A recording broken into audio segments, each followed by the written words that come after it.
예전에 한국에 살 때 박하사탕이라는 유명한 영화를 극장에서 본 적이 있습니다. 어느 극장에서 봤는지 누구하고 봤는지 구체적인 내용이 뭔지 솔직히 잘 기억이 나지 않습니다만 굉장히 인상적이었던 한 장면, 영화의 남자 주인공이 기찻길 위에서 두 손을 높이 들고 큰 소리로 절규하며 소리치는 그 장면만큼은 제 머릿속에서 잊혀지지가 않습니다. 그때 했던 대사가 워낙 명대사라 우리 성도님들 중에도 혹시 알고 계시는 분들 계실지 모르겠습니다. 나 다시 돌아갈래 라는 말이었는데요. 오랜 세월이 지난 동안 완전히 망가지고 이상하게 꼬여버린 자신의 인생을 한탄하고 후회하는 말. 그나마 좀 덜 때가 묻었던 나름대로 순수했던 지난 시절로 다시 되돌아가고 싶다는 그런 의미의 말이었던 것 같아요. 그런데 그 말을 기차가 빵 경적을 울리며 무섭게 달려오고 있던 그 기찻길 위에서가 아니라 그냥 안전한 길 위에서 그 이야기를 했더라면 얼마나 좋았을까요? 그 남자 주인공은 다시 돌아가고 싶다고 큰 소리로 외치기는 했지만 실제로 다시 돌아가지 않았고 또 돌아갈 수도 없는 너무나도 안타까운 최후를 맞이하고 말았습니다. 오늘 본문인 룻기 1장 6절부터 18절까지의 주제는 한마디로 돌아가는 것이라고 할 수 있습니다. 오늘 본문에서 돌아가다, 돌아오다 또는 되돌아가다 등으로 번역된 말은 다 히브리어로 슈브라는 단어인데요. 구약 성경에서 회개하다라는 뜻으로도 많이 사용된 이 단어가 룻기 전체에 모두 14번 등장합니다. 그런데 오늘 함께 읽은 이 본문에서만 무려 9번 쓰였고 오늘 읽지 않은 1장 21절과 22절에 한 번씩 더 나오는 것까지 합하면 룻기 1장에서만 무려 11번이나 사용이 되었습니다. 그만큼 슈브라는 말이 돌아간다는 것이 룻기 1장에서 굉장히 중요한 주제임을 우리가 알 수 있는 것이죠. 문제는 누가 어디로 돌아가는가 하는 것입니다. 오늘 본문 6절과 7절 말씀을 보면 먼저 나오미가 자기 고향인 유다 베들레헴으로 돌아가려고 자리에서 일어납니다. 지난 주일에 이미 살펴보았던 것처럼 여호와께서 자기 백성을 돌보시사 방문하시사 그들에게 양식을 주셨다, 떡을 주셨다라는 소식을 듣고, 즉 복음을 듣고 나오미가 떡집 베들레헴으로 다시 돌아갈 용기를 낸 것입니다. 그런데 그 돌아가는 길에 놀랍게도 두 며느리가 시어머니와 함께 갑니다. 6절 이에 두 며느리와 함께 일어나 모압 지방에서 돌아오려 하여, 또 7절 두 며느리도 그와 함께 하여 유다 땅으로 돌아오려고. 이 얼마나 참 고맙고 또 감사한 일입니까?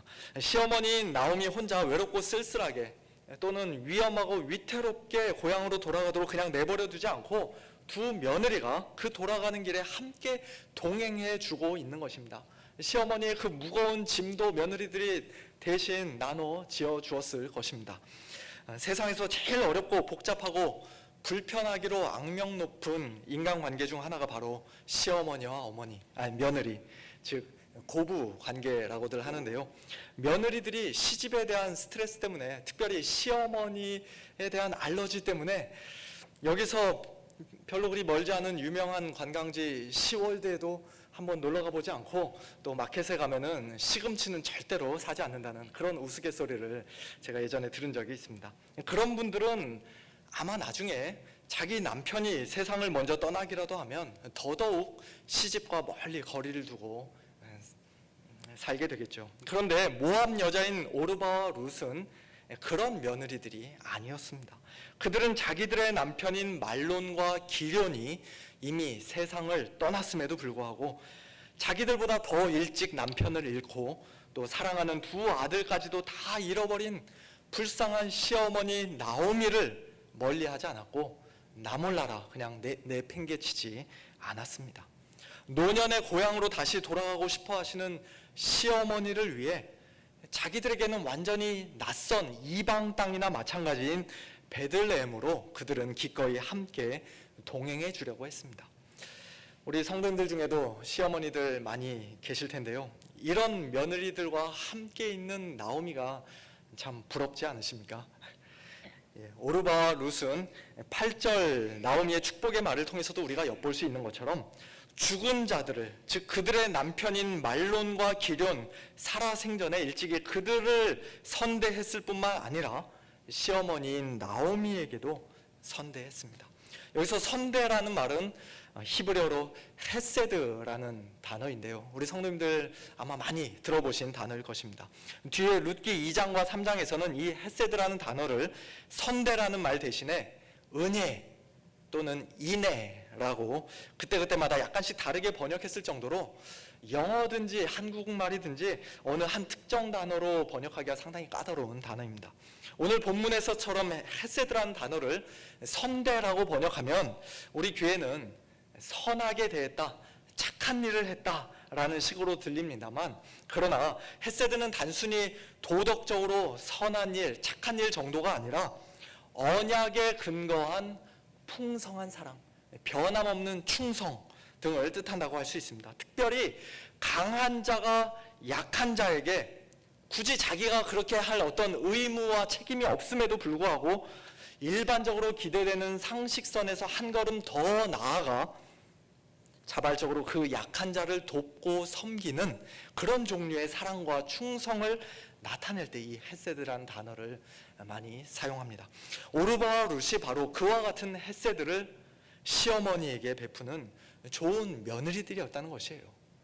결혼이라는 언약관계 속에서 일찍이 한 몸을 이뤘던 자기들의 남편이 이미 죽었기 때문에 그들은 이제 어떤 면에서는 시어머니와 남남이 되었다고도 말할 수 있었을 것입니다. 남편이 먼저 세상을 떠난 상황에서 자기들과는 피 한 방울 섞이지 않은 시어머니를 굳이 끝까지 모시고 봉양해야 할 법적인 의무와 책임이 그 당시 며느리들에게 과연 있었을까요? 아마 그렇지 않았을 것입니다. 더군다나 아직 한창 젊은 나이인데 자기들의 앞날을 위해 새로운 신랑감을 찾아 고향으로 돌아간다 한들 그 누가 그들을 도덕적으로 비난할 수가 있었겠습니까? 그런데 그런 일반 상식선을 뛰어넘어 자기들이 굳이 하지 않아도 되는 자발적인 사랑과 충성을, 헤세드를 지금 시어머니인 나오미에게 두 며느리가 행하고 있는 것이에요. 한 집에서 함께 살며 시어머니를 잘 봉양했을 뿐만 아니라 어머니를 모시고 그의 고향으로 같이 돌아가는 그런 엄청난 희생까지도 그들은 다 감수하려고 했던 것입니다. 이게 얼마나 참 아름답고 감동적인 장면입니까? 그런데 오늘 본문에서 우리에게 감동을 주는 사람은 그 두 며느리만이 아니었습니다. 나오미 역시도 자기 며느리들 힘들게 시집살이 시키는 여느 평범한 시월드의 시어머니들과는 완전히 달랐습니다. 나오미는 자기 혼자 고향으로 돌아가면 너무 외로워서 힘들 텐데, 여자 혼자 위험할 텐데 그런 걱정보다는, 또는 고향에 돌아가 혹시라도 남의 밭 이삭이라도 주워 먹고 살아야 할 경우 자기를 위해 열심히 일해줄 수 있는 젊은 며느리가 나에게 꼭 필요한데, 그런 계산적인 생각보다는 며느리들의 앞날과 행복을 진심으로 먼저 생각해주고 배려해주는 정말 좋은 시어머니였습니다. 나오미가 며느리들에게 선대했다, 헤세드를 했다라는 말은 오늘 본문에 기록되어 있지 않습니다만, 시어머니로서 며느리들에게 어떤 갑질을 하지 않고 오히려 따뜻한 사랑과 자비를 베푸는, 이건 역시도 분명히 헤세드라고 할 수 있을 것입니다. 그처럼 며느리들의 입장을 먼저 생각해 주었던 나오미는 두 며느리에게 돌아가라는 말을 오늘 본문에서 무려 3번이나 반복합니다. 8절, 너희는 각기 너희 어머니의 집으로 돌아가라. 11절, 내 딸들아 돌아가라. 12절, 내 딸들아 되돌아가라. 한두 번도 아니고 무려 3번이나 돌아가라고 말하고, 더 나아가 며느리들을 향해 내 딸들아 라고 여러 번 친근하게 부르는 나오미의 이와 같은 말에서 그녀의 진심이 느껴집니다. 여느 시어머니들 같았으면 너무나도 잘나고 귀한 내 두 아들이 모함 여자들인 너희 때문에 이렇게 일찍 죽었다라고 말하며 며느리들을 괜히 미워하고 모질게 시집살이를 시켰을 만도 한데, 나오미는 그들을 마치 자기의 친딸처럼 여기며 내 딸들아 라고 친절하게 따뜻하게 불러줬습니다. 여호와께서 너희를 선대하시기를 원하노라고 그들에게 마음껏 축복해 주었습니다. 그리고 여호와께서 너희에게 허락하사 각기 남편의 집에서, 이제 너희가 새롭게 만나게 될 그 남편의 집에서 위로를 받게 하시길 원하노라. 그런 식으로 두 며느리가 각각 좋은 신랑감을 만나 새로운 가정을 꾸리길 위해, 위로를 받고 행복하게 살기를 위해 진심으로 간구해 주었습니다. 우리 성도님들 중에는 며느리들도 많이 계시는데요. 나오미와 같은 이런 시어머니를 둔 오르바와 룻이 역시 너무 부럽지 않습니까? 시어머니와 며느리 관계가 그저 불편하고 어떻게든지 멀리하고만 싶은 그런 힘든 고부 관계가 아니라 서로가 서로에게 진심 어린 사랑과 따뜻한 배려와 헤세드, 선대를 베푸는 참으로 이상적이고 아름다운 관계도 얼마든지 될 수 있다는 그런 사실을 우리는 오늘 본문 말씀을 통해서 확인하게 됩니다. 저는 우리 교회의 모든 시어머니들과 며느리들이 각각의 가정에서 이런 아름다운 관계를 이루며 사실 수 있기를 간절히 소원합니다. 왜 우리 시어머니는 나오미와 같지 않은가? 왜 우리 며느리들은 오르바와 룻처럼 나에게 살갑게 대하지 않는가? 불평하고 원망하면서 그저 이들의 좋은 관계를 부러워만 할 것이 아니라 여러분들이 직접 오르바와 룻처럼 시어머니를 먼저 선대하고 잘 섬기는 좋은 며느리들이 되시고, 또 나오미처럼 며느리를 내 딸로 여기며 진심으로 아껴주고 사랑하는, 며느리의 입장을 먼저 고려해주고 세심하게 배려해주는 그런 따뜻하고 성숙한 시어머니들이 다 되실 수 있기를 예수님의 이름으로 축원합니다. 이처럼 아름다운 고부 관계이니 그들이 이제 영영 헤어지려는 마당에 어찌 눈물 없이 그냥 헤어질 수가 있겠습니까? 이제 너희들 각자 너희의 친정으로 돌아가서 좋은 남편 만나 새 가정을 꾸리고 행복하게 살기를 바란다라는 나오미의 말에, 나오미의 작별의 입맞춤에 그들은 모두 다 소리를 높여 울었습니다. 하지만 두 며느리는 여전히 나오미를 혼자 보내려 하지 않고 10절에서 이렇게 말합니다. 아니니이다. 우리는 어머니와 함께 어머니의 백성에게로 돌아가겠나이다. 그러자 나오미는 그들이 자기와 함께 가는 것이 그들에게 얼마나 큰 손해인지, 얼마나 말도 안 되는 일인지, 얼마나 불합리한 일인지 몇 가지 이유를 대가며 계속해서 돌아가라고 강권합니다. 그 이유는 11절부터 13절까지의 말씀에 기록되어 있는 것처럼 내 태중에 지금 너희의 남편 될 아들들이 없다. 나는 늙었으니 남편을 두지 못한다. 설령 오늘 밤에 내가 남편을 두어 아들들을 낳는다 하더라도 그들이 언제 자라서 너희 남편이 될 수 있겠느냐.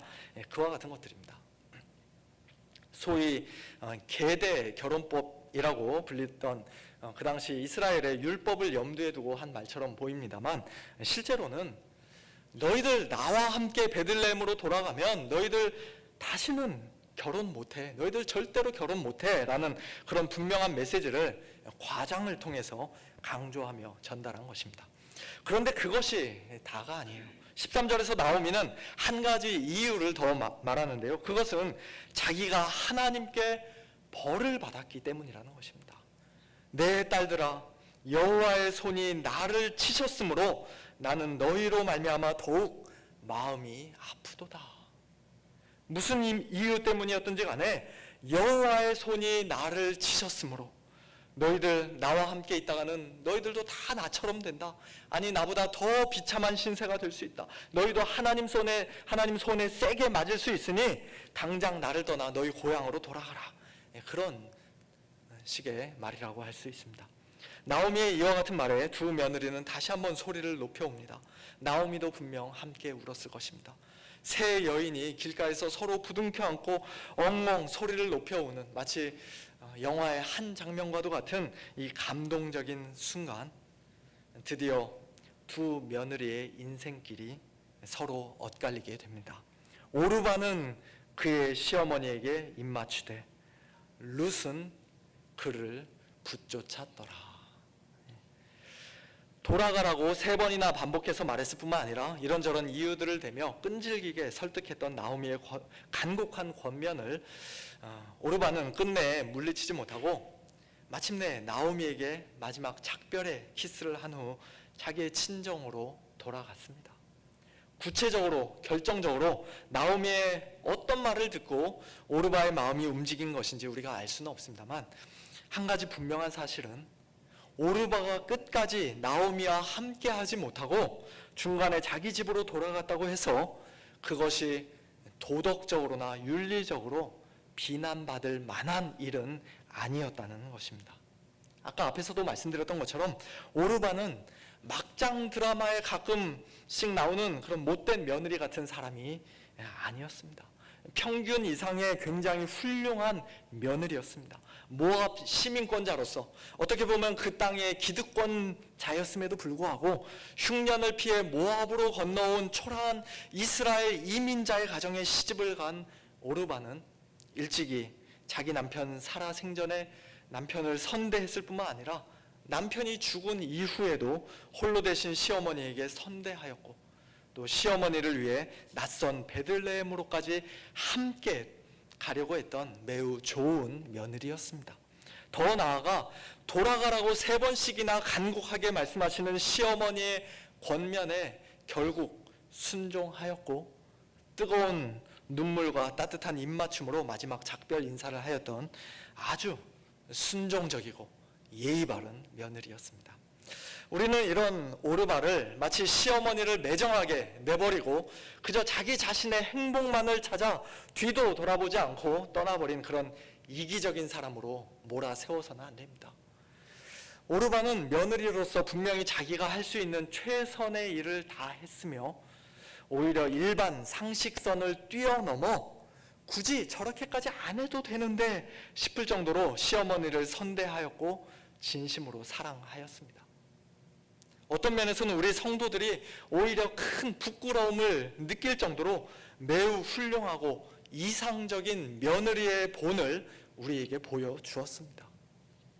그런 착한 심성과 선한 성품을 가진 오르바는 자기 친정으로 돌아간 후에 아마도 거기서 나오미의 축복의 말처럼 좋은 남자를 만나 새로운 가정, 행복하고 화목한 가정을 꾸리고 잘 살지 않았을까 싶습니다. 아니, 그랬으면 정말 좋겠습니다. 하지만 안타깝게도 딱 거기까지지요. 우리는 그 후 오르바의 인생이 어떻게 되었는지 더 이상 알 수가 없습니다. 오르바라는 이름은 성경에서 오늘 본문 14절 이후로 더 이상 등장하지 않습니다. 성경에서 완전히 사라져 버렸습니다. 그가 고향으로 돌아가서 재혼을 했는지 안 했는지, 새로운 가정을 이뤘는지 이루지 않았는지, 자녀를 낳았는지 낳지 않았는지, 혹 낳았다면 몇 명을 낳았는지, 그의 인생 제2막이 어떻게 펼쳐졌는지, 결국에는 그가 언제 어디서 어떻게 죽었는지 성경은 그런 것들에 대해 철저하게 침묵할 뿐만 아니라 아무런 관심도 없는 것처럼 보입니다. 오르바가 인간적으로는 아무리 착했다 할지라도 자기 남편을 선대하고 시어머니도 선대하던 분명히 좋은 며느리였다 할지라도 또 자기의 친정으로 돌아가는 것이 훨씬 더 합당하고 합리적인 선택인 것처럼 보이는 여러 가지 이유와 충분한 명분이 그에게 굉장히 많이 있었다 할지라도 결국 그가 나오미와 함께 베들레헴으로 돌아가지 않고 모압으로 다시 돌아간 이상 그는 단순히 그리운 고향으로 부모 형제가 있는 친정으로 돌아간 것이 아니라 15절 나오미의 말과 같이 본질적으로는 그의 백성과 그의 신들에게로, 특별히 금오스 신을 섬기는 우상 숭배의 자리로 다시 돌아간 것이기 때문입니다. 보라, 내 동서는 그의 백성과 그의 신들에게로 돌아가나니. 이 말을 하면서 나오미가 지금 오르바를 욕하거나 비난하는 것은 물론 아닐 것입니다만, 그럼에도 불구하고 오르바는 영적으로 볼 때 결국 거듭나지 못하고 구원받지 못한 자연인의 모습을 우리에게 상징적으로 잘 보여주고 있다고 할 수 있습니다. 이 세상 사람들이 구원받지 못하는 것은 그들이 우리 성도들보다 훨씬 더 나쁜 짓을 많이 했기 때문이 결코 아니죠. 도덕적, 윤리적, 사회적인 기준으로 보면 저와 여러분보다 훨씬 더 착하고 훌륭하고 존경스러운 사람들이 이 세상에는 분명히 많이 있습니다. 하나님을 믿지 않지만 어마어마한 자기 재산을 가난한 자들을 위해 척척 기부하는 사람들이 있는가 하면 오랜 세월 남몰래 숨어서 봉사하는 사람들도 있고, 아프리카 오지나 아마존 밀림에 들어가 평생 아픈 환자들을 돌보고 치료해주는 사람들도 있으며, 전혀 알지도 못하는 사람의 목숨을 구하기 위해 기차가 달려오는 철길에 용감하게 뛰어들거나 활활 타오르는 불길 속으로 걸어 들어가는 사람들도 있습니다. 굳이 저렇게까지 할 필요가 있나라는 일반인들의 상식선을 훨씬 뛰어넘는 오르바와 같은 사람들, 선대하는 사람들이 우리 주변에는, 이 세상에는 참 많이 있습니다. 정말 귀하고 감사한 일이 아닐 수가 없습니다. 하지만 그 모든 것 역시도 결국에는 거기까지입니다. 더 이상 나아가지 못합니다. 그들의 착함과 선함이, 인간적인 선대가 그들을 자신들의 죄에서 결코 구원할 수 없고 이 세상 신인 사탄 마귀의 손에서 절대로 벗어나게 할 수 없습니다. 룻처럼 나오미를 붙쫓아, 즉 나오미에게 딱 달라붙고 나오미와 하나로 연합되어 베들레헴으로 참되신 여호와 하나님께로 완전히 돌아가지 않는 이상, 사람들은 그들이 얼마나 종교적이든 상관없이, 얼마나 착하든 상관없이, 얼마나 남들에게 희생적이든 상관없이 결국에는 오르바처럼 모압으로 다시 돌아가 남들과 똑같은 모습으로 이 세상 신을 섬기고 따르는 그 비참한 자리에서 결코 벗어날 수가 없는 것입니다. 오늘 설교 제목을 돌아가라고 정했는데요, 단순히 돌아가는 것이 중요한 게 아니죠. 어디로 돌아가는가, 누구에게로 돌아가는가가 정말로 중요한 관건입니다. 모압으로 돌아가지 않고 베들레헴으로 하나님께로 돌아간다는 것이 과연 무슨 의미인지는 이어지는 룻의 위대한 신앙 고백을 통해서 우리가 다음 주일에 좀 더 자세하게 살펴볼 계획입니다만, 결론적으로 말해서 우리는 이 세상으로 다시 돌아가는 오르바와 같은 자들이 아니라 여호와 하나님께로 돌아가는 룻과 같은 자들이 되어야 할 것입니다. 모압으로 돌아가는 길이 아무리 좋아 보이고 넓어 보이고 훨씬 더 합리적인 것처럼 보인다 할지라도, 우리 인생의 행복을 확실하게 보장해주는 무지갯빛 길처럼 보인다 할지라도, 우리는 룻처럼 그 길로 다시 돌아가기를 끝까지 거부하고 오히려 좁은 길, 고난의 길, 십자가의 길, 그러나 동시에 가장 영광스러운 길을 선택해야 할 줄로 믿습니다.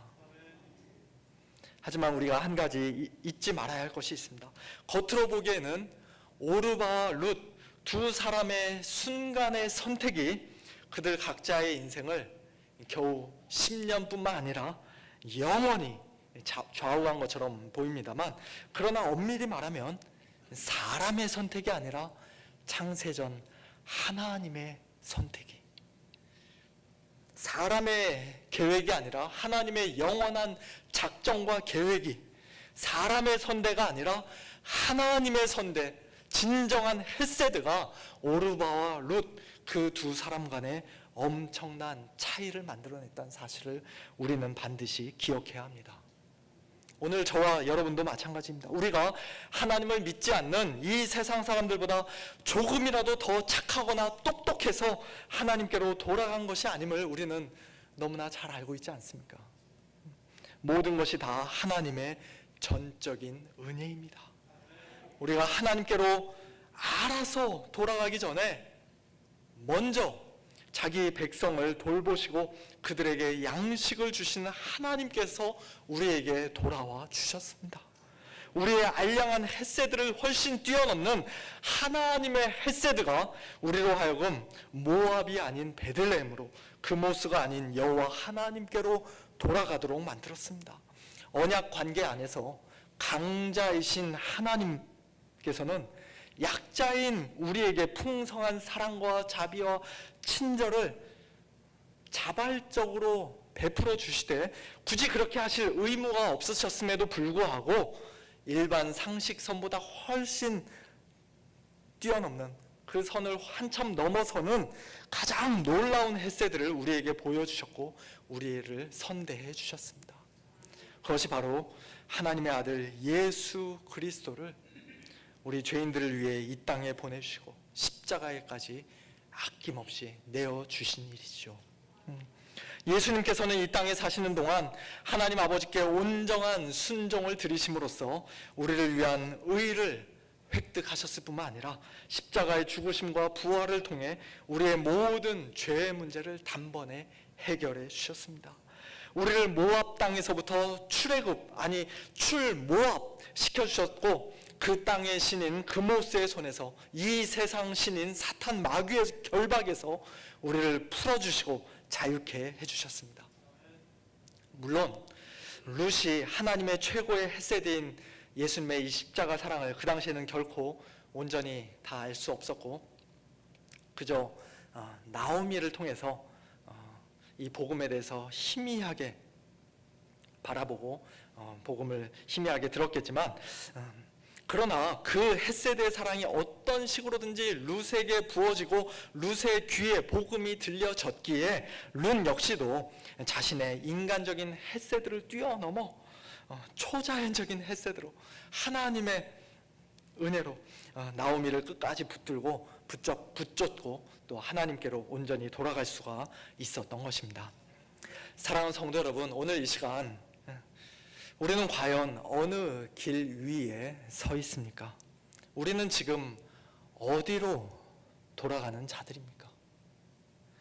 룻처럼 나오미를 끝까지 붙잡고 결국 베들레헴으로 함께 돌아가는 그 좁고 험난한 길, 믿음의 길, 생명의 길을 우리는 지금 걷고 있습니까? 아니면 혹시라도 오르바처럼 그들과 함께 베들레헴을 향해 어느 정도 걸어가다가 중간에 다시 모압으로 돌아가는 넓은 길, 편하고 안락한 길, 그러나 사망의 길을 걷고 있는 것은 아닙니까?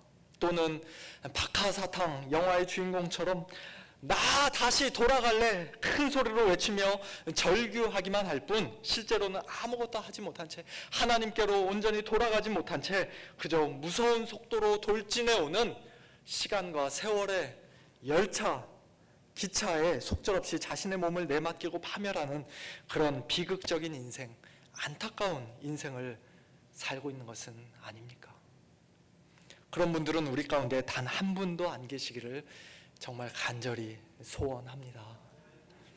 이 시간 우리 자신의 헤세드와 착함을 자랑하지 말고 우리의 인간적인 어떤 생각이나 계획이나 지혜를 신뢰하지도 말고 오직 하나님의 참된 지혜이시오 진정한 헤세드가 되시는 예수님만을 믿음으로 굳게 붙잡고 끝까지 붙쫓임으로써 베들레헴으로 하나님께로 온전히 돌아가 영생을 누리는 복된 저와 여러분 우리 모두가 다 될 수 있기를 예수님의 이름으로 축원합니다. 함께 기도하겠습니다. 하나님 아버지, 오늘도 말씀을 통해서 은혜 주시고 또 하나님의 뜻을 밝히 알게 하시니 감사를 드립니다. 여러모로 힘들고 어려운 환경 가운데서도 나오미와 두 며느리가 서로를 사랑으로 대하는 이 아름다운 헤세드가 오늘 저희들의 각 가정에도 풍성히 넘치게 하시되 특별히 깨지고 상처받고 고통스러운 많은 고부 관계들이 온전히 회복되는 그런 귀한 은혜가 우리의 가정들에 넘치기를 간절히 소원합니다. 하지만 저희 인간들의 헤세드 가지고는 저에게 아무런 소망이 없음을 이 시간 다시 한번 고백합니다. 저희들의 착함이나 헌신이나 굳은 결심, 결단이 아니라 오직 하나님의 온전한 헤세드 예수 그리스도만이 저희들의 유일한 소망이요 온전한 의가 되심을 믿사오니 하나님 아버지, 사랑하는 우리 성도님들 하나님의 그 헤세드의 사랑, 십자가의 사랑 힘입어 예수님을 참되게 믿고 끝까지 붙조차 하나님께로 온전히 돌아가는, 날마다 돌아가는 풍성한 그 영생을 날마다 맛보고 누리는 그와 같은 귀한 성도님들 다 될 수 있도록 하나님 은혜를 베풀어 주시옵소서. 모든 것을 감사드리며 우리 주 예수 그리스도의 이름으로 기도하옵나이다. 아멘.